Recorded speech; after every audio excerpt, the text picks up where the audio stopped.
So it literally, now the Extension Service there's access to it in every state. In Kentucky, there's an office in every county. There are 3,000 counties, I think, county offices across the country. And it's it's literally a portal for the land grant university throughout all 50 states in America. I probably will get kicked out of the forage club when I tell you this, but I backed into it. I love cattle. But I don't have the skills. I mean, I worked with people who did, and it was like being in a room of people talking a different language. And it was more than the talk. They could see things and knew things I just, I wasn't going to get. And I wanted to be as close to it as I could. And forages was close. And so it just kind of started on that path. But over the years, I have developed an extreme appreciation for just how important it is and how ubiquitous they are to things we consider to be just natural and good.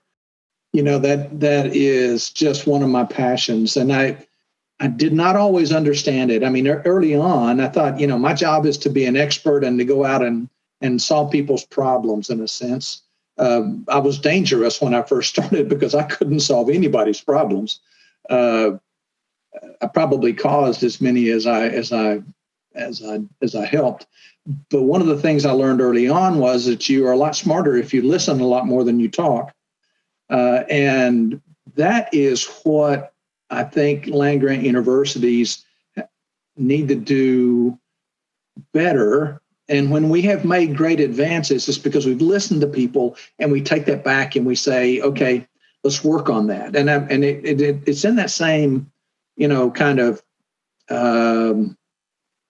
thought or circle as this idea of when we've got an answer and nobody's doing it, then you better ask why.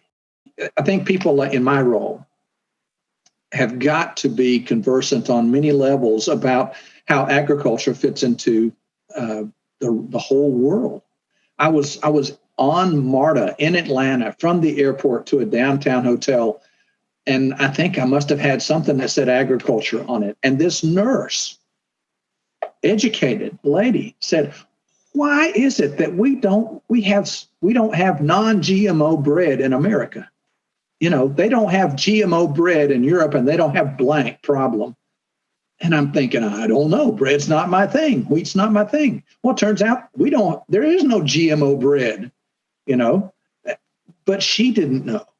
She had read something. And I mean, this is an educated, articulate lady. And yet I was unable to at least offer up a little bit of help to her and reassure her that no, our bread's a whole lot like their bread. And, perhaps we need to look further at whatever it is you think is going on. Welcome to the herd, and thanks for listening. If you enjoy this sodcast, please like it, share it, give it a good rating, and follow, and help more people find their way into the Ruminati herd. If you have suggestions for improvements, please let me know. Howdy, everybody. Welcome to this episode of the Meet Your Herdmates sodcast. Today, I am very pleased to be joined by an academic brother of mine, Dr. Jimmy Henning from the University of Kentucky, a place that we both spent a little time at. He spent a lot more time there than I have, and maybe we can get into some of that as we go along. Thanks for coming, Jimmy. My pleasure. In fact, we spent time at another university together. University of Georgia before we both moved up to University of Kentucky. So there's a fair background there. Yes. You might know some backstories of the sod father that I may or may not want told, but that's for later. They may or may not be true if I tell them so. There you go. Well, yeah, don't let the facts get in the way of a good story now. So Jimmy is an extension professor and extension forage specialist in the Department of Plant and Soil Science at the University of Kentucky. All right, already there's some things there we probably need to define for people that haven't been exposed to one, land grant universities, to the Cooperative Extension Service. So could you give us a little background on those two, please? The history of the land grant university is personal to me because it, first of all, is a uniquely American construct. Born out of legislation in 1862, the middle of the Civil War, it was designed to give people all across America, but especially targeted at rural, generally, the lower income parts of America, access to higher education. Prior to then, formerly higher education was all in private schools, and certainly for those that had resources. So in 1862, it was an idea who'd been around in a while. The federal government passed legislation where they gave away land grants in lieu of cash, which they didn't have much of, and to support states that would set up a public university. And Kentucky did, Georgia did, and interestingly enough, Georgia had done something similar on their own in the 1700s, late 1700s. So, it's access to higher education for people of my background. In fact, my family farm, where my parents still live, is in the Dust Bowl area of Oklahoma. And, longer story than we have time for, but my dad was the first in his family to go to college, and he went to college at an A&M school, an agricultural and mechanical school, built or born or constructed from that model of giving rural families, rural kids access to higher ed, and led to 17 people getting college degrees that wouldn't have ordinarily. So anyway, it's a access, higher education access. As that developed, it became clear that we needed answers to some very basic questions, and there was legislation passed 25 years later to set up the ag experiment stations, something we have a complete comfort with now. The idea that we do research was set up formally then, and it didn't take long, and you'll probably laugh along with me, that people were not doing the things that they had learned at the ag experiment station for good reason. It's a financial risk at the time, and so the extension service was born 1914, and it has always been a problem-solving institution. Started out with, of all things, the boll weevil problem in Texas, and it has gone on to encompass home economics, which is a word that has gone out of use, but certainly food safety is not gone out of concern, and economics of a home not gone out of concern. That's still relevant, and it also has been. It's also fostered the 4-H clubs of America, which is one of the largest youth development organizations in the country. So it literally, now the Extension Service there's access to it in every state. In Kentucky, there's an office in every county. There are 3,000 counties, I think, county offices across the country. And it's literally a portal for the land grant university throughout all 50 states in America. So anyone has, as you said, access to this service, regardless of where they are, through their local office. It may not be in every county, but sometimes counties have been joined together for service over the years, which I just think is a remarkable. Well, some things in Oregon, we have something called Master Gardener for example. So people who are interested in, raising vegetable gardens or ornamentals or fruit trees or small fruits can get trained and then even become trainers for others. That model has been used, train the trainer kind of thing. And a similar one for livestock too. And we have a program in small farms in Oregon, and I don't know how much beyond Oregon those sorts of programs extend. Master Gardeners is nationwide. I mean, it is the signature train the trainer program, and probably more. As many people know about Master Gardeners as they know about Extension. Okay. So that would be one, and then of course, I know of people, some kind of strange foliar condition shows up on, roses or fruit or whatever, and people take those for identification, and it becomes a source of information for people that, you can go to a garden store and get the same thing, but with Extension, they're not selling you a product for it. They may give you information on how to control it, and then you can make your decision. And at the garden store, the talent level is usually one deep. You can access an extension office and you may be able, or you're going to hit a national network that you can get that picture in front of somebody in that state who is an expert or in the network of experts across the country. If there's anything good that it will come out of this COVID complication, it is the fact that we have learned a whole lot about how to communicate without ever leaving home. Mm-hmm. Technology has been available. We haven't necessarily been early adopters, I think is a phrase I learned in Extension. So you co-founded something called Kentucky Grazing Schools. Cattle don't need to be taught how to graze. So what's that about? Yeah, that's an interesting thought about who's teaching who here.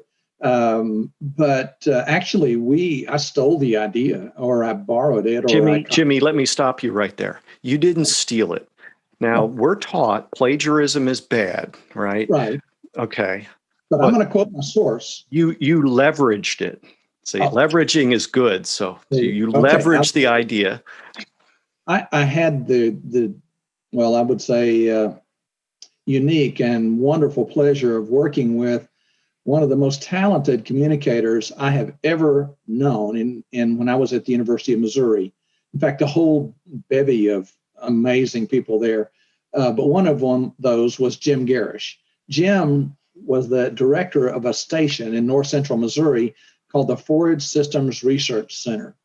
And this is how, off the beaten track it was. It was not even on a paved road. And so it literally kind of reflected the position probably that forage systems played across the whole agricultural landscape. Those kinds of people didn't buy tractors, a lot of them, but Jim was up there and had an incredible mind and worked incredibly hard. And one of the things that he did was to set up a 3-day school where the cows taught us how to graze, or his grazing school. And it was from his personal experience. And of course, Jim, as you know, is a UK grad as well. So an academic brother. And it was just remarkable. And over the course of Jim's tenure there at the station, he's now a private consultant and does a magnificent job. He had people from all over the world that went to that place in north central Missouri, not even on a paved road, and went there, leveraged the idea, went back to Kentucky in 1996 and started that and have been doing that ever since. And now we do 2 a year here. And similar sorts of programs have been leveraged to other parts of the country where I know that there's one that takes place out of Idaho, I think, runs one, which is where Jim lives now. But I think it's run through Extension or another, or maybe NRCS and Extension together, kind of doing that work. So I guess a critical point for people is these are resources that are available. There may be a cost for attending, but it in no way covers the cost of actually doing some of these things. A lot of these people are working for places like the National Natural Resources Conservation Service, which is under USDA, or they work for the Extension Service, or they work out of the land grant universities. So these are things that everybody needs to know are available and that they can go to. And I think another one that I've seen recently popping up, North Carolina State has one called Amazing Grazing, I think. Arkansas has one that I think is, 300 days of grazing. There are a couple others in different states, so people could, and you don't have to be in agriculture to take advantage of these things. Anyone can, and you don't even have to be a citizen of Kentucky to attend these, that they're open to anyone who gets on the list and shows up. And it reminds me that something I did want to say, that one of my coworkers here at UK has been recording presentations at meetings for years, and he has posted every one of those videos on what is now our Kentucky Forage YouTube channel.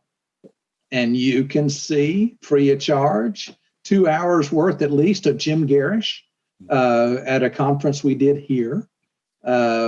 There literally thousands of hours of information about grazing.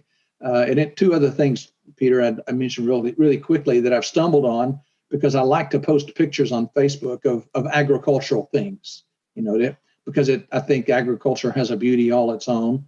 And I have run across two groups on Facebook that are amazing. One is called Hay Kings, Hay Kings.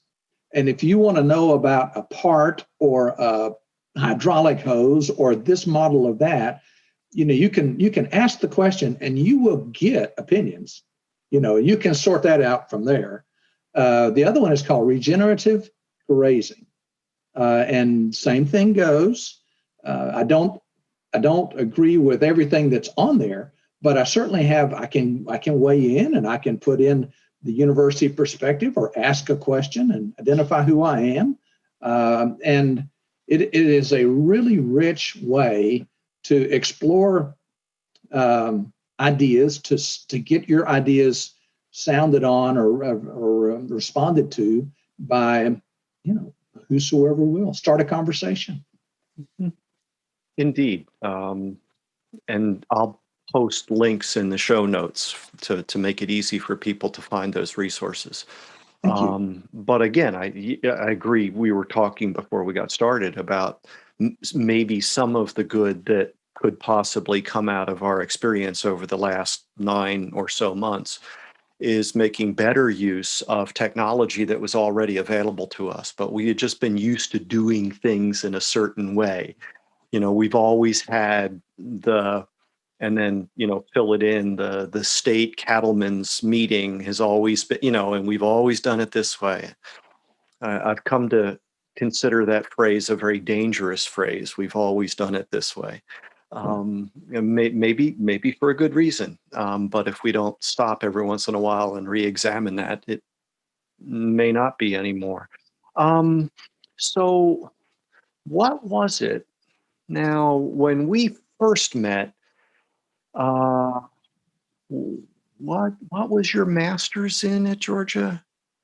Plant physiology. It was under the agronomy department, but I spent a lot of time looking at a CO2 analyzer. Yeah. And we're not talking about psychological analysis here. Maybe for you, but not for the CO2. I probably needed psychological analysis after that many hours of, doing that. Interestingly enough, I did all of my statistics for my master's degree on a TI-55 calculator. I do. Your smartphone probably has 1,000 times more computing power than that thing did. Remember punch cards? I do. I do. But so how did you go from plant physiology to forages? What was it about forages that attracted you, or what about forages today would you like people to be aware of that maybe would attract someone who's looking for a possible subject to study?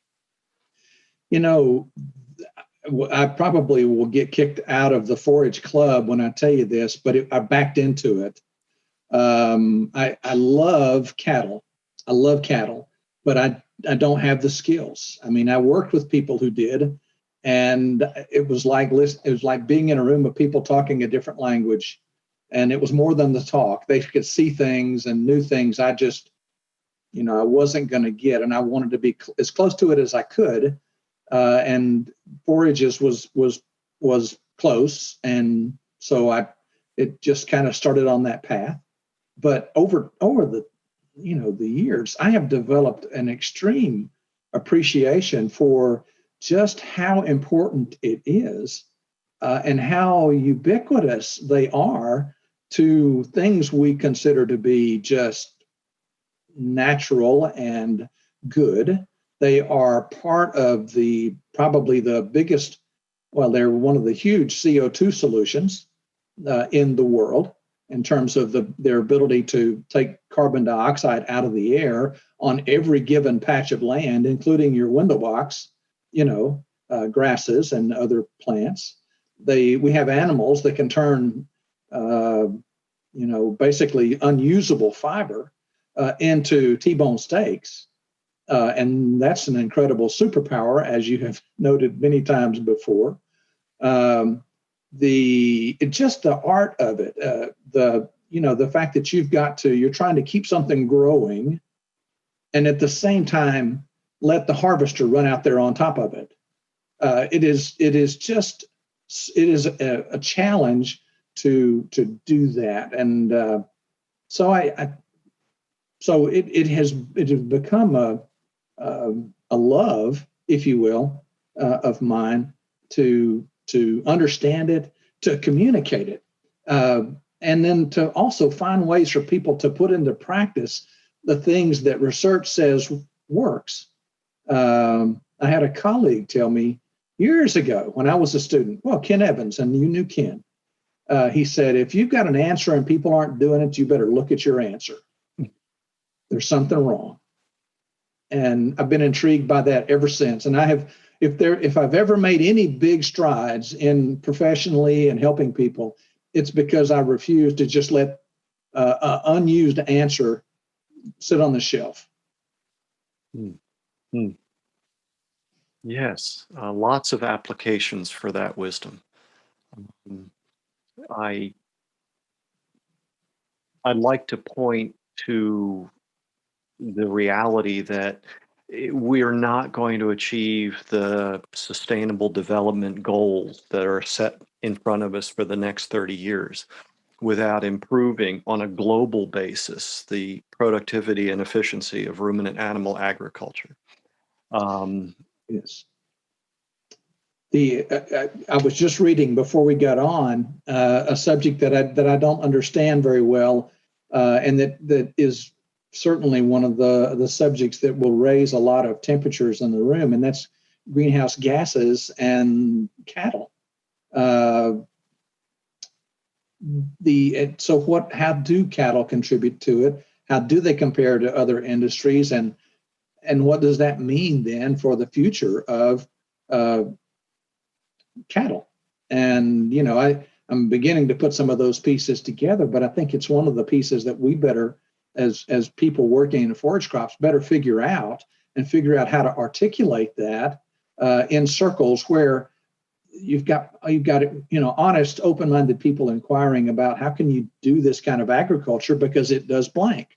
Mm-hmm. And perhaps yes, it does blank, but did you know? And there it goes from there. But, again, it's always about, to me, in this stage of my career, and I've had a multi-stage career, academic, administrative, and back in the academic and extension world. But it's trying to learn about the things that we do that sometimes don't make sense or that people question. And anyway, it's extremely challenging to the mind to be able to put those pieces together and make them fit, make them work. Do they really fit? Do they really work together? And if so, why? And what's wrong with my paradigm on why didn't I think so before? I spent a little time digging into the issue of emissions from ruminant animal agriculture, trying to think more end to end across from production through consumption.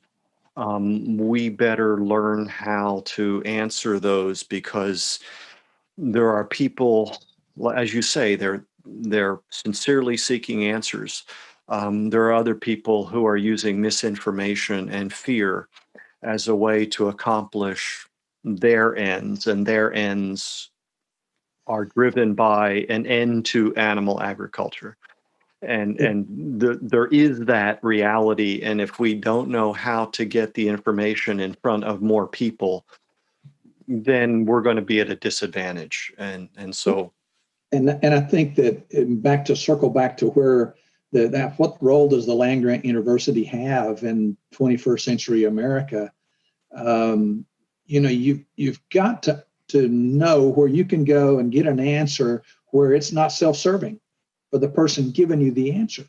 And that is the basis of the land grant system, that we have research-based information, and we're not selling something, at least not for the most part. I mean, we're selling higher education, we're selling, we want people to come to college, and there's a cost and so on. But yet, on the other hand, it's not my job to get people to pay me a subscription. They ask me a question, and I'm going to say, here's what the research shows. And here's where the research stops and where we don't know anymore. And different institutions have different policies about engagement with private industry. And in some of the non-land grant universities, that gets really muddled. And in the land grant universities, there's usually some clearer sorts of procedures in place that say, if this is going to happen, it's the university's, it's not yours. There's some things along that line that also differentiate the institutions. Yeah, exactly right. On the knock against people like me is I don't wake up in the morning thinking about how do I broadcast, the truth as I know it. And so we are passive, and we let people come to us. And that is a flaw that I think we're discovering, but most of us are trained to go seek out answers, not to think about how do I package that so that it gets in front of more people.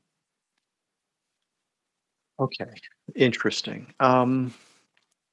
So you've developed quite an not interest, that's the wrong description, quite an ability as a photographer. How long has that been a thing for you? Or how did you develop that skill that you have, and you have an eye? The images that you post are striking. Of course, you live in the bluegrass region, so if you lived in New Jersey, sorry to all our friends at Rutgers, sorry. But how did that get started? My dad he handed me a camera when I was 13, probably just to keep me occupied and stop bugging him about something. And so it was a roll film camera. Shot that first roll of film and was intrigued. About that same time, I took a class that taught us how to develop film, how to make a pinhole camera. And I was off, and I've been trying to I've been taking pictures ever since. And the digital photography world has just been an incredible creative outlet for me because, you can see it right then. You don't have to worry about going to the dark room or go process the film. And so I've been doing it since I was 13. So that's, 50 years. Mm-hmm. Mm-hmm. One thing that occurs, so your father worked in peanuts, is that right? He did. He was a county agent. So I'm in the family business. We both did careers in extension. I'm still working on mine, UK willing. But he was a peanut agronomist. An agronomist. That's one of our words, right? Yes. And we're not going to let anybody else have it. It's ours. It's a person that cultivates crops, and it's the study of crops and soils. And so, most of us don't even define it very well. Mm-hmm. Yeah, but we be one. So we are one. That's right. And I think that both of us share a sense of giving back. That we were, as you mentioned early, when you were talking about land grant universities, I mean, this was a system that enabled a great deal of advancement for people. I'm looking for someone who can talk about the agricultural history of the United States, because we have pre-World War I, and then the disruption that occurred there and in the interwar years. And then you had, during World War II, the continued exodus of people from rural to either the service or go work in industry. And after World War II, you had a lot of these people coming back, but they weren't going to go back to the farm, but they, through the GI Bill, were able to attend university and couple their background on the farm with training that they got at all these institutions across the United States. And those institutions built up very large physical plants and faculties, and a lot of work was done then in the late 40s, 50s, 60s. And then we begin to see what happens as those people retire and the transition in institutions and the changes. Some industries began to move into spaces that extension used to occupy, and so we've kind of had that change over time. But this sense of being able to, as you said, give information effectively, communicate. The other part that we mentioned earlier is that return channel. And if we could talk about that just a little bit, that role of extension. That is just one of my passions. And I did not always understand it. I mean, early on, I thought, my job is to be an expert and to go out and solve people's problems in a sense. I was dangerous when I first started because I couldn't solve anybody's problems. I probably caused as many as I helped. But one of the things I learned early on was that you are a lot smarter if you listen a lot more than you talk. And that is what I think land grant universities need to do better. And when we have made great advances, it's because we've listened to people and we take that back and we say, okay, let's work on that. And it's in that same, kind of thought or circle as this idea of when we've got an answer and nobody's doing it, then you better ask why. We have a president here at the University of Kentucky named Eli Capilouto, and he said to us once when we were meeting with him, he said, we asked, what do you need us to be doing? We're a large part. The College of Agriculture here is the largest college in the university, and a lot of people working on real things. So what do you need us to do? He said, first of all, I want you to know what you're about. Second of all, I want you to have a way of finding out, is it hitting the mark? And the third way is to find a way to improve so that it is hitting the mark better. And I could not have described it, what we need to do in extension better. But that feedback loop, the listening part, is tough. I've done it. I mean, I've called together advisory groups in different capacities as both as a specialist and an administrator, and it is just almost impossible for universities to stop talking. I mean, I'm talking right to me. If you got an advisory group and you don't let them talk, they are not an advisory group. They're your audience. So, I told my staff that when we have these things, we have to talk half the time and no more. And I want to tell you a couple of times one time in particular for me that made a difference. We have been breeding red clover here at University of Kentucky since dirt. I mean, a long time. And we've got some good varieties, and the drill, Pete. You do the variety test, you go out and talk about that. And I had done that to my little group of 20 people in Grayson County. And people are polite listeners, and they don't right off the bat come up to you and tell you like the emperor has no clothes, right? But this farmer came up to me and he said, "What is it really worth to seed blank, this top variety? And I can get this other thing, basically the budget product, for half of that." And it stumped me because I didn't know. I knew the right answer. Don't buy the cheap stuff, buy the good stuff. Well, yeah. But we went back and we changed the way we did the variety tests at UK, and we do them. That was like 1993 or before, and we do it that we have continued to take bargain brand low end seed and put it in the test with the good stuff, and let the chips fall where they may, because that's what a consumer is having to figure out is, if I spend more, you want me to spend more, what's the return? And don't tell me, the difference between Cadillac 1 and Cadillac 2. Tell me the difference between Yugo, or I better not use that one because people don't know what a Yugo is. The cheap thing, the cheapest car you can find, a Ford Fiesta, whatever it is now, the low end car, and the high end one.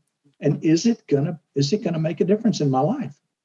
And then there's that psychological difference between the money that comes out of your wallet versus the money that hasn't gone in yet. Yes. And so you talk to somebody about, you could pay 5 and get 20. Mm-hmm. And they're going to think about the 5 real hard. Because it's a long time before they get their 20. Mm-hmm. Yeah. So the listening loop, Pete, back to the point. You've got to have that. I mean, it's as important as the research we do, frankly, to me. And we've spoken before. I don't think it's a secret. The interest that I have in human nutrition and metabolic health, and it's hard to engage in that conversation when there are other realities at play, such as funding to support. But surely if the institution was hearing more about that from the bottom up, it would be helpful. And so I would encourage people. It might be a little something that maybe I shouldn't do it, but I would encourage people to go into their county offices and ask them for information, or at least see, or even better, if there are registered dietitians or if there are physicians who listen to this, who could offer their assistance and expertise to Extension, that would help sort of overcome some of the inertia against change in that particular area. And I think my experience with Extension is we're always looking for cooperators. So I guess I'll just offer that. And if you want to rebut that idea, you're welcome to it. No, I don't. In fact, I was just thinking that that there is so much that we don't understand, even as much as we have studied dietetics and human nutrition. There's a lot we don't understand about the body's reaction to the food we eat. My wife has discovered that when she doesn't eat gluten, she has a whole lot better life. Well, why is that? Your experience with low carb diets has been remarkable, and in fact, I think that the language or the general tone of nutrition advice is that if just don't carb yourself to death. And I'm not a dietitian or a nutritionist, so I should be quiet. But I just think that you have to accept the fact that there are things we don't understand well. And in our house, sometimes we have to do it by trying it ourselves. And in her case, we are literally always saying, well, can I eat this or can I not eat that? What aggravates the rheumatoid arthritis and this problem or that. And over time, you find people who understand it better, and it helps create a better life for her, for us. But having a questioning and inquiring attitude and an open attitude about things is important. But I'll say one last thing, Pete, and we can transition. But I think people in my role have got to be conversant on many levels about how agriculture fits into the whole world. I was on MARTA in Atlanta from the airport to a downtown hotel, and I think I must have had something that said agriculture on it. And this nurse, educated lady, said, "Why is it that we don't have non-GMO bread in America? They don't have GMO bread in Europe, and they don't have blank problem." And I'm thinking, I don't know. Bread's not my thing. Wheat's not my thing. Well, it turns out there is no GMO bread, but she didn't know. She had read something. And I mean, this is an educated, articulate lady. And yet I was unable to at least offer up a little bit of help to her and reassure her that no, our bread's a whole lot like their bread. And, perhaps we need to look further at whatever it is you think is going on. But it's just this ongoing lifelong learning that we need to be about. Yeah. So I indeed lifelong learning, and I think that there's lots of evidence that helps us, not with the specific information we learn, but with the benefit of the discipline and the mental activity, maybe some physical activity involved. I mean, that helps us as we age, which obviously is a subject of tremendous concern for people of our age these days. Yes. Yes. So I've been asking you a bunch of questions, and it's only fair, Doctor, to give you the chance to turn the tables if you'd like to. Well, yes, because I have been in the academic public world my entire career. I mean, I am risk averse. I do not want risk. I do not like uncertainty. You have made a multifaceted career, and have prospered in it, have gone on through a multifaceted career. But the part I guess I'm intrigued about is the Barenbrug seed, experience, that national marketing presence, that whole thing, and how that interacts. How does a company, or any company, I guess, view the land grant system, and how's that partnership work well? How did just you talk about that for a while? Sure. So this is my employer, who is not supporting this sodcast. So right. just pick a seed company down the road there in Oregon. There are bunches of them. I'm happy to talk about Barenbrug, but I just wanted to make that clear. Barenbrug is very much a research-based company. Yes. And so a significant investment every year is made in research, and this is a global company. And in fact, the research is actually separate if you look at the org charts from Barenbrug USA. There's sort of a USA research side by side. In terms of cooperating, Barenbrug USA has cooperated with universities in some cases.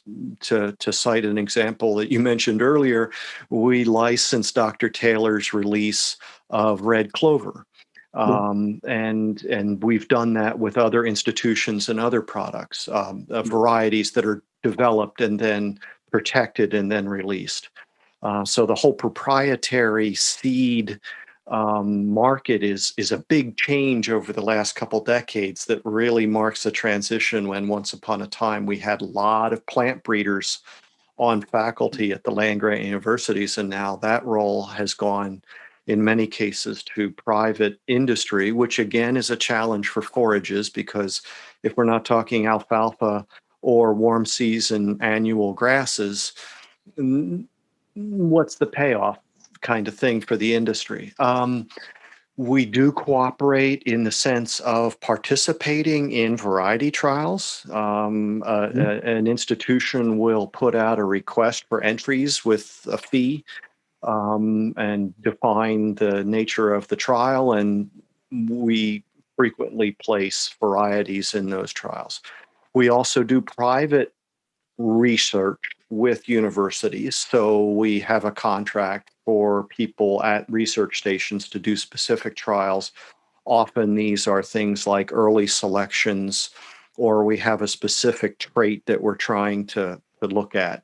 And then we also cooperate with people in the Ag Research Service branch of USDA who are plant breeders. And so similarly, Barenbrug has, I'm not involved in those decisions. Barenbrug has licensed those varieties as well, just so, and also conducted research with people at those stations. So very much we see the role.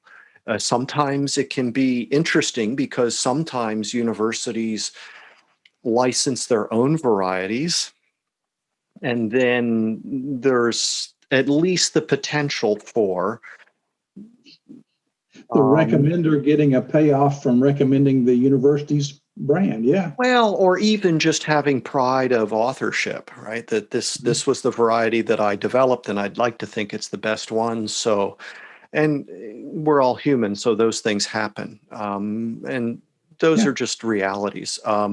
In terms of getting involved in supporting programs, Barenbrug has over the years been sponsors to various organizations and specific activities. So they see that very much in their role as trying to be a leader within the forage industry.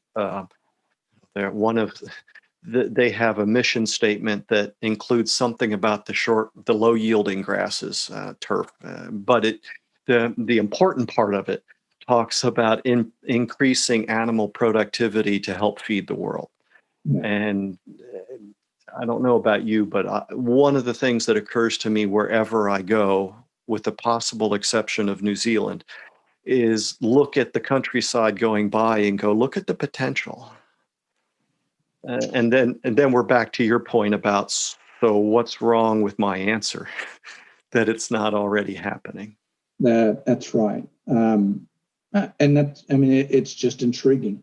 But the partnership, the public-private partnership, which is probably the buzzword of this era of higher education right now, when you get it right, it's really synergistic.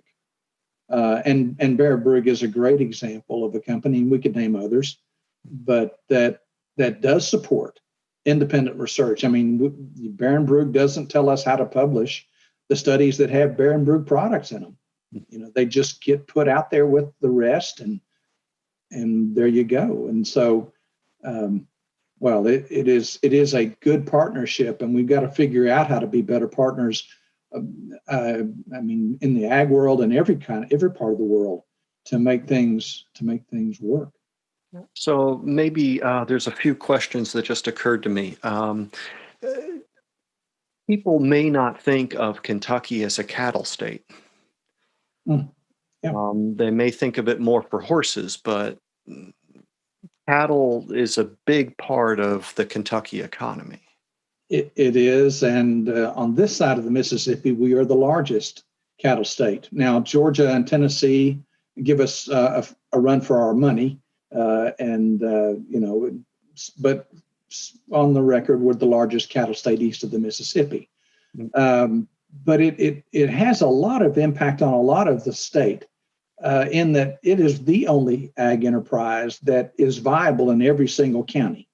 Even Jefferson County, Louisville, Kentucky, you can find belted Galloways grazing on, the just outside of the Beltway in Jefferson County, Kentucky. I won't say that that's the best use of that land financially for them, but it certainly is there. And it is a significant economic driver for the state. And like I tried to mention earlier, the aesthetics of Kentucky. You think of Kentucky, you think of grasslands, is held together, if you will, by horses and cattle, both of which need to be on grass as much as they can, and it keeps that land productive and contributes to the value of the land, the desire of, the attractiveness of that land for people to live in Kentucky. So it's a big cattle state. Now, this is mostly cow-calf, correct? Cow-calf, small farms, 30 cows, 150 acres, part-time farmers, the majority. So you have something called winter in Kentucky, right? Pasture doesn't grow at the same rate 365 days out of the year. So no, it doesn't. We kind of wish it was, but I wouldn't want to do without winter. We're always trying to nibble on the edges of, adding more grazing days early and adding them late. And we have a grass here in Kentucky. This is almost the center of the world, universe for tall fescue. Probably Oregon is too, but tall fescue grows well here. It's a great wintertime grass, and we can graze on up into the time of the year where people think, man, you can't be serious, mainly because tall fescue maintains quality then. But yeah, we have a struggle, in probably February, March, when we get into the really heavy winter. Then we get into the thaw and the rain in the springtime, and we have suffered in the wet springs in the last few years. And we've got some answers that aren't working in terms of soil conservation and that sort of thing in Kentucky that I think we're still exploring. So what you were talking about, the winter grazing, is where a crop is grown up, say, in the early fall and then rationed out over a period of time. Even though there's no more growth, it's standing there like hay, but of higher quality actually than hay. Yes. And it is a great resource. And, we're as simple as that is, and as long as we've known that it's important, we still are refining how to do it. Primarily, how to deal with the vagaries of fall weather. Some years we can be just, have lots of rain. This year, that way. The year before, we were just toast.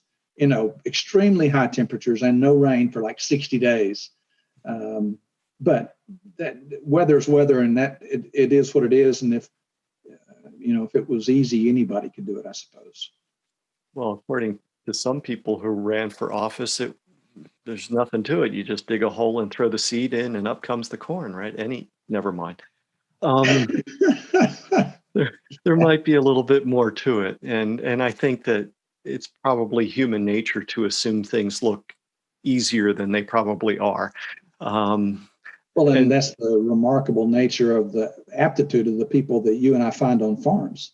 Oh my gosh, the things that they can do.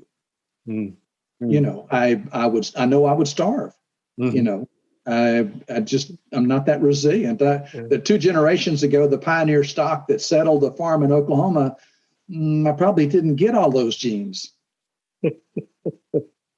Well, the technology that we maybe could talk about that made one of the changes possible that we just briefly mentioned is the whole temporary electric fence, which has really given us the opportunity to do things in forage management that just until, at least in this country, 40 years ago is probably when it really started coming into awareness. Before that, there were electric fence charges, but they really weren't of the same type as what we got from New Zealand. So once again, that technology might even allow us to use the knowledge that we had from earlier and make it actionable and practical. Um, Yeah. So interesting. Jimmy, thank you so much for taking the time to talk about some subjects that I enjoy hearing, and I hope that people listening will have gotten a new perspective and know now where to go to get some answers the next time that they're looking for information.